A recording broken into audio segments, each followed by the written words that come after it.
A lot of Miami Dolphins news to break down because Miami actually got a double dose of unexpected news that we need to discuss. Now, it is NFL Combine week, so there is a lot of news coming out during this week, but we'll break it down on today's show. I am Nic Rohloff. This is Dolphins Today by Chat Sports, and the first piece of news that we are going to break down is that the NFLPA report cards came out. And it's always a good thing to look at them because it shows where your organization might have to improve on, or maybe they're actually perfect, which is a little bit of a foreshadowing on how Miami did this upcoming season. But before we get into all of that, I do need to get your help because we only have a couple days left in the month of February, and we are trailing Patriots Today in our February like battle for the AFC East channels by 150 likes. You see the numbers coming into today's video. Jets report and Bills breakdown way behind us, but we're trailing Patriots Today by 200 just about. So hit that thumbs up icon, help us out, and reclaim our top spot in the AFC East here at Chat Sports.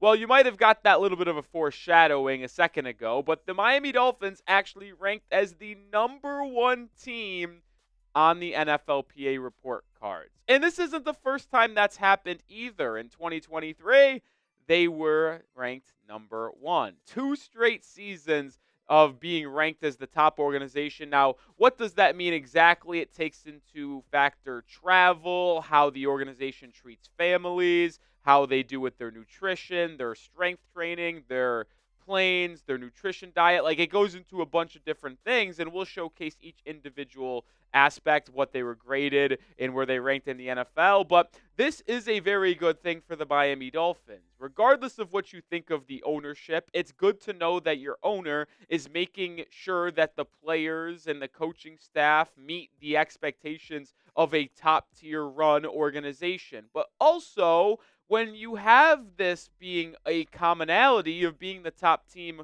in the NFLPA's eyes, well, that will signify to other players that maybe they should go play for the Dolphins if they want to be happy. So you just need to get the playoff success to go with the organizational success, and now we're really cooking with gas. But when we look at the NFLPA ranks exactly, you see it. Facilities, A, third.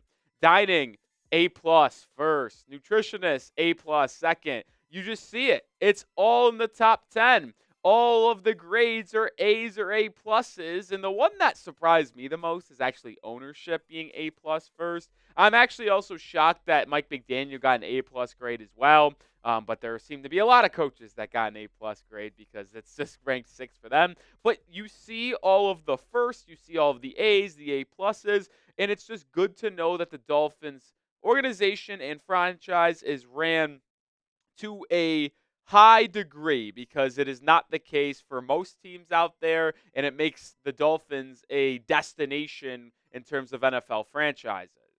What was your one-word reaction to the NFLPA report card on the Miami Dolphins, whether you saw it earlier today online or you just saw it for the first time on our YouTube show? Let me know your one-word reaction on how Miami was graded down in the comment section. My one word is it's great. Like, obviously, it doesn't impact the actual play on the football field because if it did and the Dolphins were ranked at the top dog spot 2 years in a row, they would have won more football games and won a playoff game. So it really doesn't translate to wins, but it does make it at least a little bit assuring that this is a place that players want to play, right? Like, I think that's a good point to make here is that when you see NFL free agents, look at where they want to sign. And despite the fit on the football field, despite the money they are being offered, if things come out to even in the money aspect, is it going to be a choice between the Cincinnati Bengals, who have one of the worst ownership rooms and one of the worst nutritionists and dietitian in the food service, or are they going to go to Miami that is graded out at an A plus everywhere and their ownership is rated pretty high? Like, so when it's even like that, this actually might come into play. Plus, obviously, no state income tax in the Florida area as well. Like, it might help Miami land more NFL free agents if there is a continued, sustained, top of the food, like, food chain, my goodness, type of atmosphere, right? So it's like a good thing to have this. But the question is, can it actually translate to wins on the football field? That's the biggest question. We haven't seen a playoff win in 24 years, so it's like, well, maybe that actually doesn't matter. But it's a good thing. Hopefully, it does start translating to wins.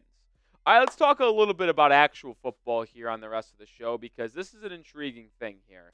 Earlier today, Mike Garafolo reported that the Buccaneers have informed safety Jordan Whitehead that they're not going to exercise his option bonus, which will make him a free agent. Whitehead is currently recovering from injuries that he suffered in early January in a car accident, but he is expected to be fully ready to go and fully recovered before the start of the 2025 season. And coming up in just a bit, we are actually going to talk about Whitehead as a player and if the Miami Dolphins should target him potentially in NFL free agency. As we know, the Dolphins desperately need to add safeties and will likely need to sign 2 starting safeties or at least draft one in the offseason. But before we get into that, I want to give a shout out to our sponsor, which is Prize Picks, the #1 daily fantasy sports platform out there. I play Prize Picks on a daily basis. It's so easy to play. All you do is pick more or less on at least 2 players for a shot to win up to 1,000 times your cash. Prize Picks puts their members first, so all withdrawals are fast, safe, and secure. When my picks hit, I can get my money in as quick as 15 minutes. Prize Picks also offers weekly promotions that can lead to big payouts like Taco Tuesday. Each Tuesday, Prize Picks discounts select player projections up to 25% to provide even more value for your lineups. Prize Picks is the best way to win real money this basketball season, hockey season, and baseball season when football is away. Which players are going off, which ones aren't. Make your picks in less than 60 seconds and turn your sports opinions into real money all season long on Prize Picks. I have an entry tonight in the Heat-Hawks game, which is a basketball daily fantasy pick. I got more than Bam Adebayo points, less than on Kalel Ware, Zachary Risachet, and Onyeka Nkwangu points. Kind of think it might be a low-scoring game in that one. You'll see how I do, but you can make your picks. Join me and millions of others on Prize Picks right now. Download the app today and use code CLNS to get $50 instantly after you play your first $5 lineup. One more time, download the app today. Use code CLNS to get $50 instantly after you play your first $5 lineup. Prize Picks, run your game. All right, getting back to talking about Jordan Whitehead here, before we talk about the actual player, it is a good thing that he is on the open market. Why?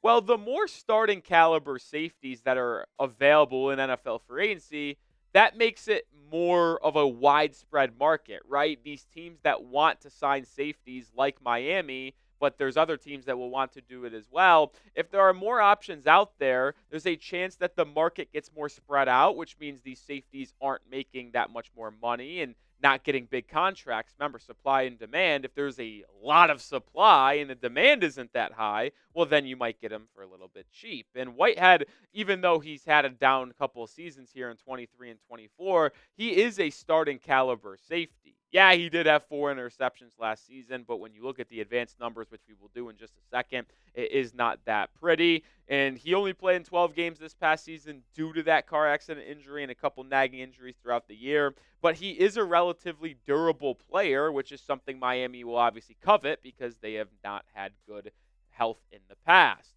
Now, when you look specifically as Whitehead as a cover safety, and I will admit Whitehead's more of a strong safety type of physical run-stopping guy rather than a free-roaming good coverage safety. It was not pretty in 2024. Allowed a completion percentage of 72.4%, couple touchdowns, and a very, very bad QB rating of 130.8. Just had a tough year, man. He battled injuries. That entire Tampa Bay Buccaneers secondary, though, was not good. And if we're going to be honest, that entire defense wasn't that good this season. Yeah, they had Vita Vea up front, and they had a couple decent players emerge on that defense. But as someone who actually followed the Buccaneers pretty closely this year, shout out to our Amazon Alexa coverage.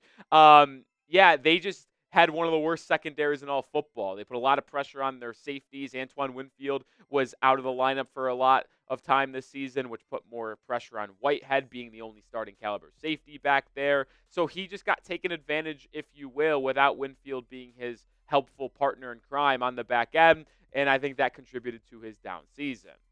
we're going to continue to look at numbers on Whitehead, but make sure you do subscribe to the channel because when Dolphins news happens, we will have you covered. Join the channel today. We're on the road to 68K subs. Help us out. Let's get there right now. All right, when you look at some more advanced stats on Jordan Whitehead, you see where he ranked in terms of safeties that played 50% of the snaps of the top dog. So when we filter out the stats of safeties that played on the football field, I always do 50% because I want to see which player is actually on the football field. And his rankings aren't so good in the missed tackle percentage. This season he did rank in the top half, but last season he ranked nearly at the bottom of the missed tackle percentage. So he had a down year in tackling in 2023. He was a little bit better in coverage in 2023, though, as you see, ranking in the top 20 in completion percentage and just about top half in QB rating, but yards per catch ranked at the bottom, and that's back-to-back seasons of ranking at the bottom for Jordan Whitehead. So Whitehead is not the best coverage type of guy, and when you talk about Whitehead as a player, yeah, the last 2 seasons were rough. He was much better in the NFL and personally in the 21-2022 seasons. Actually, we talked about a player like that earlier today in Jonathan Allen. Whitehead was very good when he was playing on that Todd Bowles, Bruce Arians defense that featured a lot of good pass rushers. Tom Brady was still quarterbacking that Buccaneers football team. They were a much better team overall. They had a much better pass rush, which put less stress on the secondary. So to me, I think Whitehead has really taken a step back due to the pass rush not being able to get home for Tampa Bay more often, and he is declining as a football player, which makes him less desirable as a free agent target for the Miami Dolphins.